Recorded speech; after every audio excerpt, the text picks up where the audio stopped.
Hi everyone, welcome to your channel control C control V. आज हम class 8 English honeydew text book का poem 4 the last bargain को discuss करेंगे और इस वीडियो के एंड में उसके क्वेश्चन एंड आंसर्स भी डिस्कस करेंगे। एक बार्गेन क्या होता है? A bargain is an agreement in which both parties promise to do something for each other.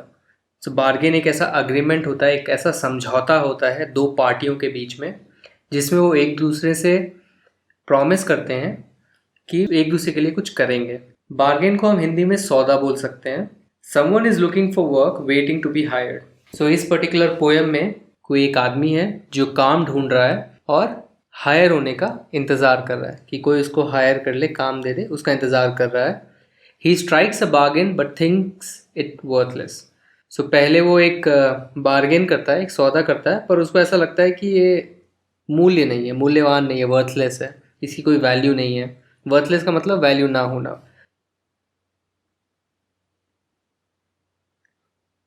He tries twice again but doesn't like it either. वो दूसरी बार फिर से ट्राई करता है, बट उस बार भी उसको ये बार्गेन पसंद नहीं आता है। Doesn't like it either. Finally in the last bargain when he is hired for nothing whatever, he is happy as never before. What is the bargain and why is it the best? So last में उसको एक bargain मिलता है, एक समझौता होता है जिसमें उसको हायर किया जाता है किसी भी चीज़ के लिए नहीं। सो बेसिकली उसको कोई भी पैसे नहीं दिए जाते हैं और उसको हायर कर लिया जाता है और वो इस बार्गेन से खुश हो जाता है जैसा वो पहले नहीं हुआ था। पहले उसे कुछ बार्गेन मिले, दो बार समझौते हुए, बट वो उसे इनकार कर दिया। बट लास्ट में जब उसे बिना कुछ दिए हुए काम पे रखा गया, बिना पैसे के काम पे रखा गया, तो इतना खुश हुआ जैसा पहले नहीं हुआ था। ऐसा क्या बार्गेन था वो हम इस पोएम में पढ़ेंगे। Come and hire me, I cried, while in the morning I was walking on the stone-paved road. Sword in hand, the king came in his chariot. He held my hand and said, I will hire you with my power. But his power counted for naught, and he went away in his chariot. Before मैं आपको इसका meaning समझाऊँ, एक चीज़ आप notice कीजिए कि इस poem में कोई भी राइमिंग स्कीम नहीं है। इस तरह के पोएम को आप ब्लैंक वर्स बोलते हैं। सो एज इफ आपको ऐसा लगेगा कि एक स्टोरी की तरह लिखी गई है पोएम, क्योंकि इसमें कोई राइमिंग स्कीम नहीं होती है।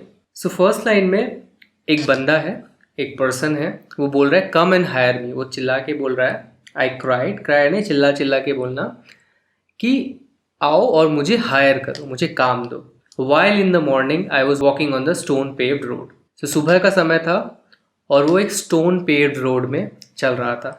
स्टोन पेव्ड रोड का मतलब हुआ कि पथरीला, पत्थर से बना हुआ रास्ता।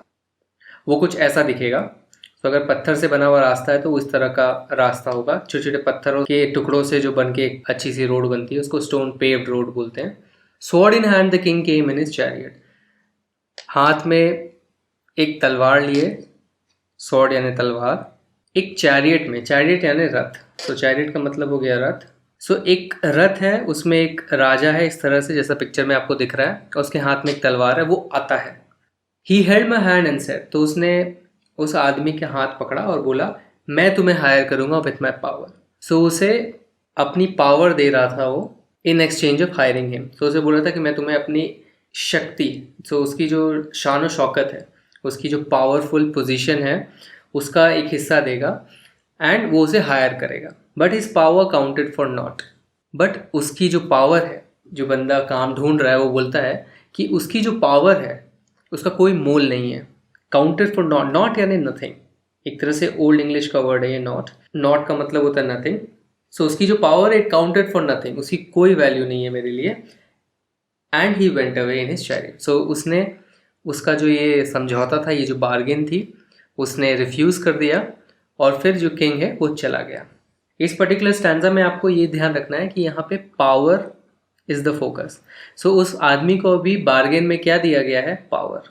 सो इस आदमी को काम चाहिए, ये अपनी सर्विसेज किसी को देने के लिए तैयार है, इसलिए काम ढूंढ रहा है। हमें पता नहीं वो क्या काम करता है, और इस पोएम को समझने के लिए ज़रूरत भी नहीं है कि आप ये सोचो कि वो आदमी का काम क्या है। उससे इस पोएम की मीनिंग में कोई फ़र्क नहीं पड़ता। बस एक आदमी है जिसको काम चाहिए, और उसके काम के एक्सचेंज में फर्स्ट इन द मॉर्निंग, जब वो मॉर्निंग में निकलता है तो उसे किंग अपनी पावर देने के लिए तैयार होता है, उसकी सर्विसेज के लिए। पर वो क्या करता है, मना कर देता है, उसको पावर नहीं चाहिए उस आदमी को। इन the heat of the mid day the houses stood with shut doors. I wandered along the crooked lane. An old man came out with his bag of gold. He pondered and said, I will hire you with my money. He weighed his coins one by one, but I turned away. Crooked का मतलब होता है टेढ़ी मेढ़ी, curved, bent को आप बोलोगे crooked। तो crooked यानी इस तरह से एक टेढ़ी मेढ़ी कोई गलियां हैं, उधर वो घूम रहा था। So in the heat of the midday, भरी दोपहरी में, भरी दोपहरी मिड डे यानी दोपहरी है और बहुत ही गर्म समय है। In the heat of the midday सारे घर के दरवाजे बंद थे। I wandered along the cricket lane, मैं टेढ़ी मेढ़ी गलियों में घूम रहा था। वॉन्डर यानी to move. An old man came out with his bag of gold. So एक बूढ़ा आदमी आया अपने सोने से भरे हुए बैग के साथ। सो एक बूढ़ा आदमी आता है एक सोने से भरे हुए बैग के साथ। ही पॉन्डर्ड एंड सेड। पॉन्डर्ड का मतलब होता है टू थिंक। जनरली अगर आप कुछ सोचते हो डीपली, नॉर्मली कुछ डीपली सोचते हो तो उसको पॉन्डर करना बोलते हैं। किसी टॉपिक पे आप बहुत डीपली सोचते हो तो it means you are pondering over it. उसने कुछ सोचा और बोला, I will hire you with my money. मैं तुम्हें हायर करूँगा अपने पैसों से, with my money.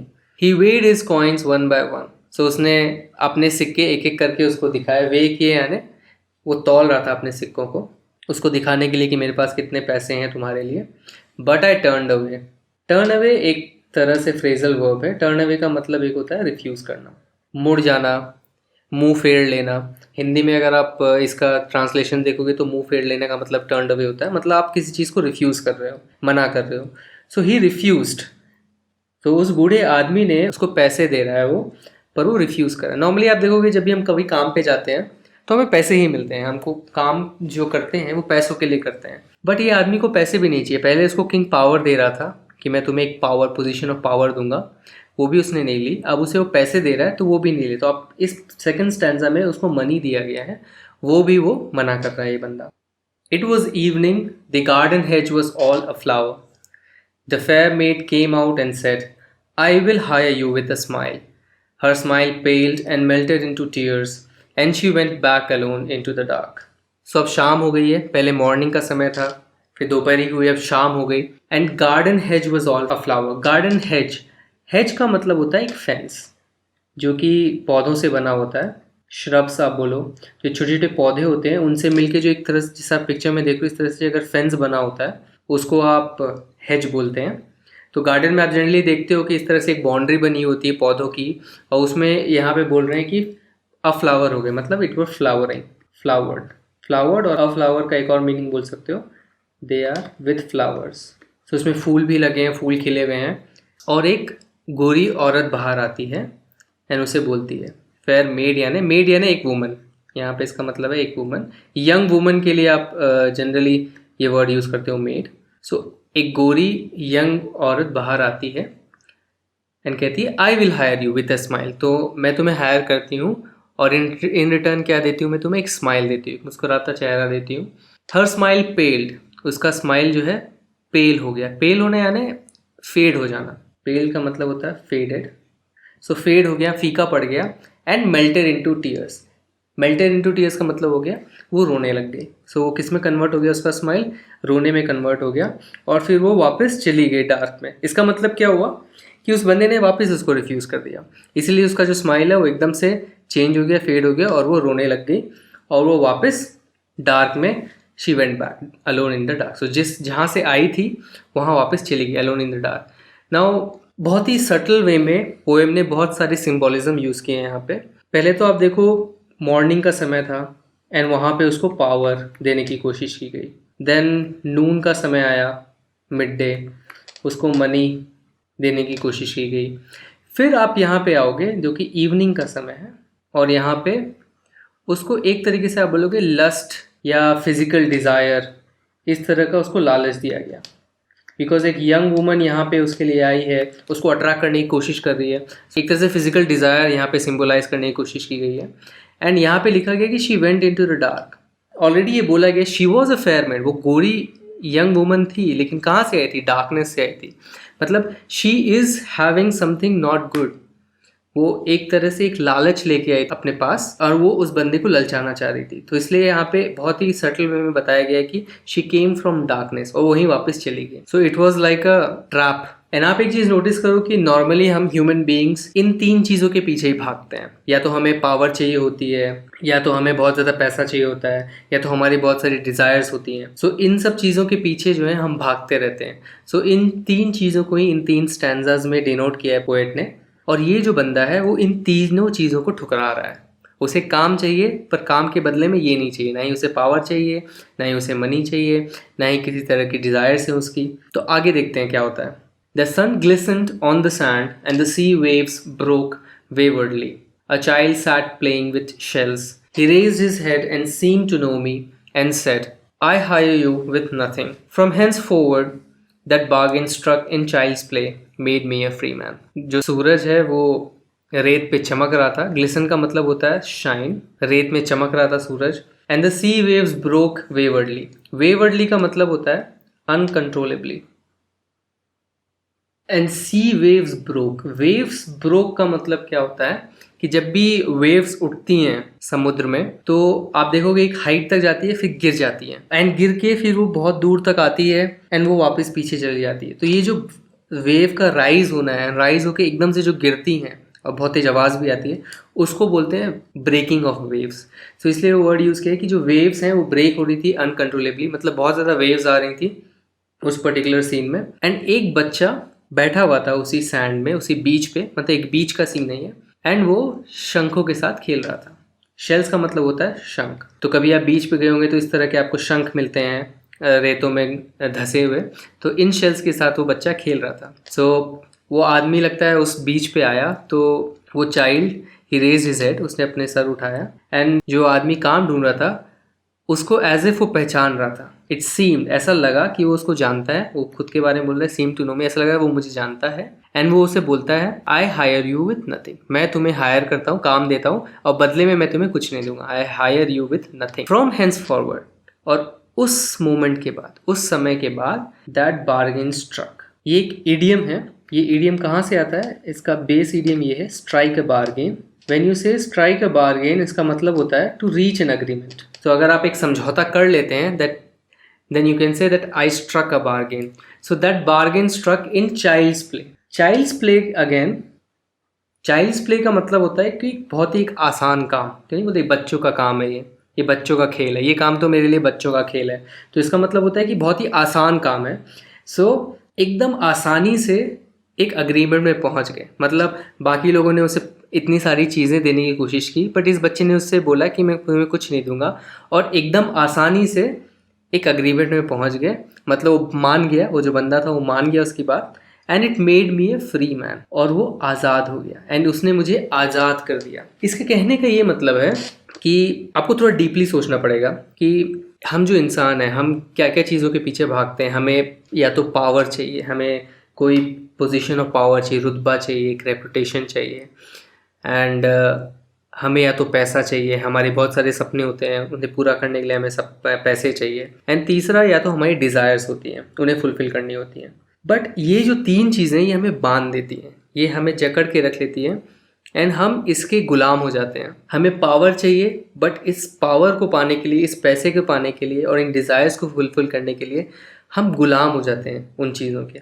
It's like कि ये जो हमारी एम्बिशन है इन चीज़ों को पाने की, वो हमें गुलाम बना लेती हैं। तो हम अपना पूरा जीवन इन चीज़ों के पीछे भागने में लगा देते हैं। इतनी कड़ी मेहनत करने लगते हैं सिर्फ और सिर्फ उस चीज़ को पाने के लिए, और हम अपनी अंदर की खुशी को भूल जाते हैं। तो आपको भी पता है कि पैसे से खुशी मिलती नहीं है, या पावर, अगर आपके हाथ में पावर आ गई इसका मतलब नहीं आपको खुशी आ जाएगी। तो हम खुशी से ज़्यादा इन चीज़ों के पीछे भागने लगते हैं, और अंत में ये आदमी को ऐसा रियलाइज़ होता है कि जब मैं उस बच्चे के साथ बैठा हूँ। सो बच्चा क्या डिनोट करता है? जब भी आप पोएट्री पढ़ोगे, यानी इस तरह के जितने रेफरेंसेस दिए थे यहाँ पे, उसमें आप समझोगे कि चाइल्ड को जनरली इनोसेंस से आप डिनोट करते हो।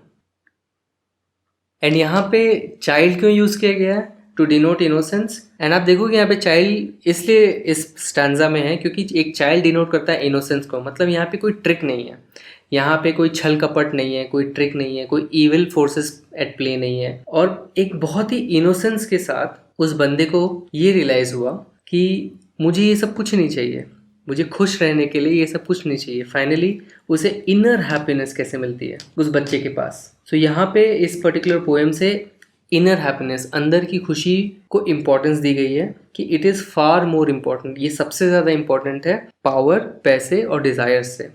हम उन सब चीज़ों के पीछे ना भाग के अगर खुद के अंदर की खुशी के पीछे भागें, उस चीज़ पे ध्यान दें, तो हम आज़ाद हो जाएंगे, हम फ्री मैन रहेंगे। एंड ये poem none other than Rabindranath Tagore ने लिखी है, द ग्रेट रविन्द्रनाथ टैगोर। और आपको पता होगा कि ये भी एक बंगाली राइटर थे। एंड आपकी जो ये चैप्टर नंबर 4 थी वो भी एक Bengali film maker and writer Satyajit Ray ने लिखी थी। सो दोनों इस part of Bengal, part of India से ऑथर्स हैं जिनकी एक स्टोरी और एक पोएम मिला के आपका ये पूरा चैप्टर बना है। तो क्वेश्चन आंसर डिस्कस करने से पहले लेट्स डिस्कस इस पोएम के पोएट के बारे में। इस पोएम को रविन्द्रनाथ टैगोर जी ने लिखा है and he is one of the pioneers. He was a Bengali and he is one of the greatest poets of 20th century. उनको लिटरेचर में नोबेल प्राइज़ भी मिल चुका है and he is actually one of the first non European जिनको एक Nobel prize मिला था उस दौरान। And you should feel lucky कि रविन्द्रनाथ टैगोर जी की पोएम आपकी टेक्स्ट बुक में है एंड आपको उनकी क्रिएशन के बारे में, उनकी पोएम के बारे में पढ़ने का मौका मिल रहा है और उनके बारे में जानने का मौका मिल रहा है। And if you didn't know, हमारा जो नेशनल एंथम है जन गण मन, वो भी रविन्द्रनाथ टैगोर जी ने लिखा है। एंड ना ही सिर्फ हमारी कंट्री, बांग्लादेश का भी नेशनल एंथम रविन्द्रनाथ टैगोर जी ने लिखा था।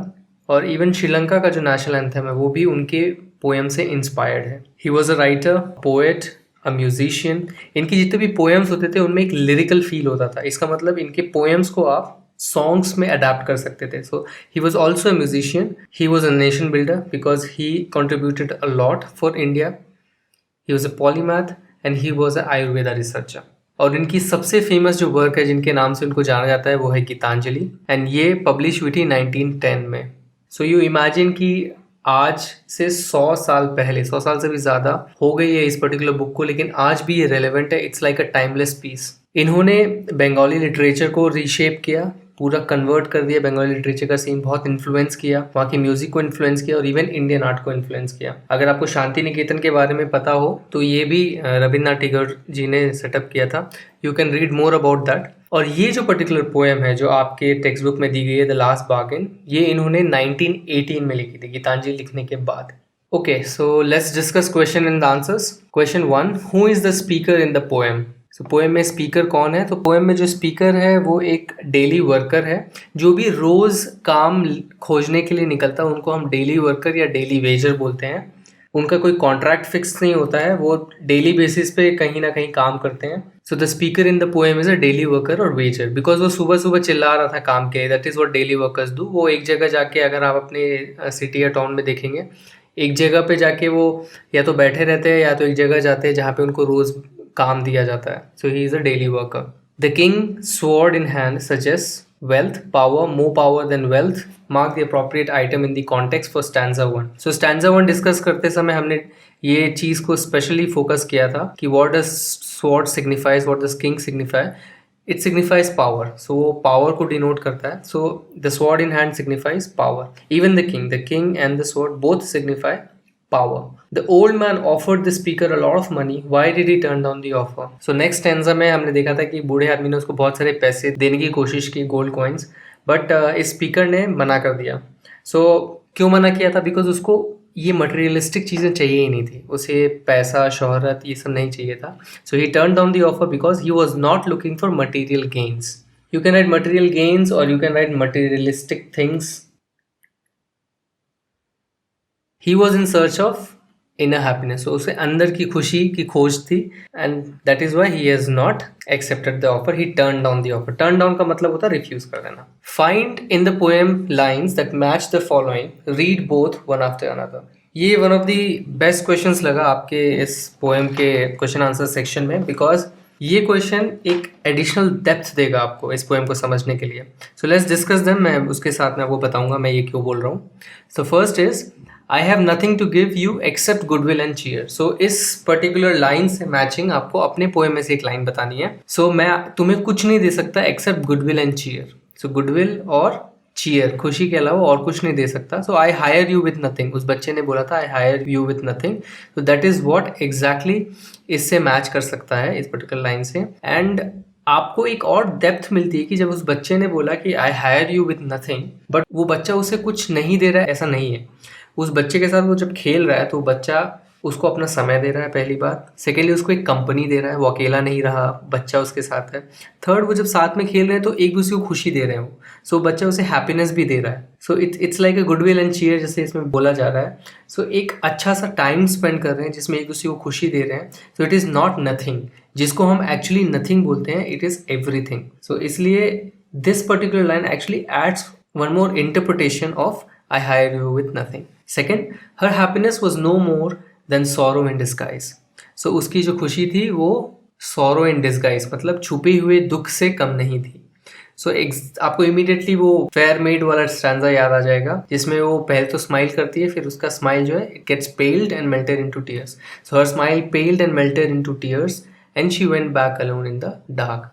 So अगेन एक डेप्थ ऐड कर रहा है ये पर्टिकुलर लाइन कि या तो हमें ऐसा लग सकता है कि इट मेल्टेड इनटू टीयर्स, वो रोने लग गई क्योंकि स्पीकर ने उन्हें मना कर दिया कि नहीं, मुझे हायर नहीं होना है आपसे, I don't want to give you my services. So उसने जब मना कर दिया उस औरत को तो उस पर्टिकुलर रिजेक्शन से वो दुखी हो गई।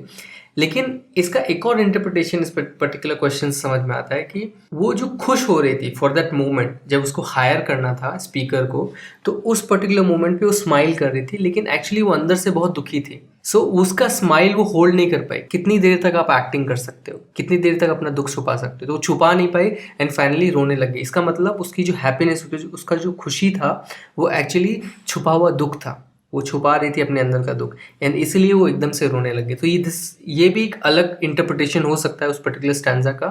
So what it means is कि जब तक आपको अंदर से खुशी नहीं है, जब तक आप खुश नहीं है, आपको कुछ मिल नहीं सकता है, ना आप किसी को कुछ दे सकते हो, ना किसी से कुछ ले सकते हो।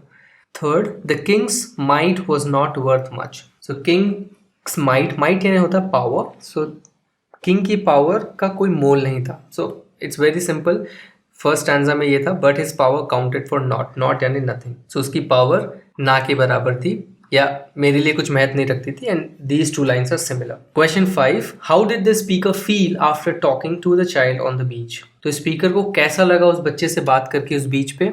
सो सबसे पहले स्पीकर ने क्या कहा कि मुझे फ्री फील हुआ। So he felt free, and you can write he feels happy also, because जब बच्चे के साथ खेलेगा तो उसे खुशी होगी, एंड उस खुशी के कारण ही वो उसकी बात मान लेता है एंड वो उसके साथ बैठ जाता है खेलने के लिए। So you can write the speaker felt free and happy after talking to the child on the बीच।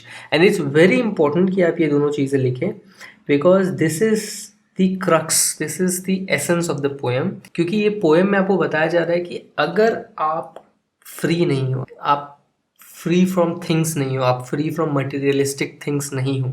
सो ये जो फ्रीडम बता रहे हैं, इसका मतलब ये नहीं कि आपको चेन में बांधा गया है या आप किसी के कॉन्ट्रैक्ट में हो, या किसी ने आपको हायर करके रखा है तो आप फ्री नहीं रहे। अगर आप किसी के यहाँ काम करते हो या अभी आपको स्कूल जाना पड़ता है या आपको घर में रहना पड़ता है, इसका मतलब ये नहीं है कि आप फ्री नहीं है। This is not what it means. आज कोई काम करता है अपने बॉस के लिए, तो इसका मतलब ये नहीं कि वो फ्री नहीं है। बट द फ्री यहाँ पे जो मीनिंग है, इसका मतलब ये है कि he is free from all those materialistic things, materialistic desires. वो जो डिज़ायर्स होती हैं हमारे अंदर, पैसे पाने की, पावर पाने की और नई नई चीज़ें लाने की, मुझे ये कार चाहिए, मुझे अच्छा सा घर चाहिए, ये जो चीज़ें हैं ये हमें बांध देती है, हमें ट्रैप कर देती है। एंड इससे वो फ्री हो गया बिकॉज उसने कुछ भी नहीं मांगा अपने सर्विसेज देने के लिए। So this means he is free from materialistic things, materialistic desires you can say, कि उसके अंदर जो कामनाएं थी मटेरियलिस्टिक, वो उन चीज़ों से फ्री हो गया। And when you do that, जब आपको इन सब चीज़ों से मोह खत्म हो जाता है तो अंदर से आपकी खुशी आती है, बिकॉज आप सेटिस्फाइड रहते हो, आपके पास जो है आप उससे खुश हो।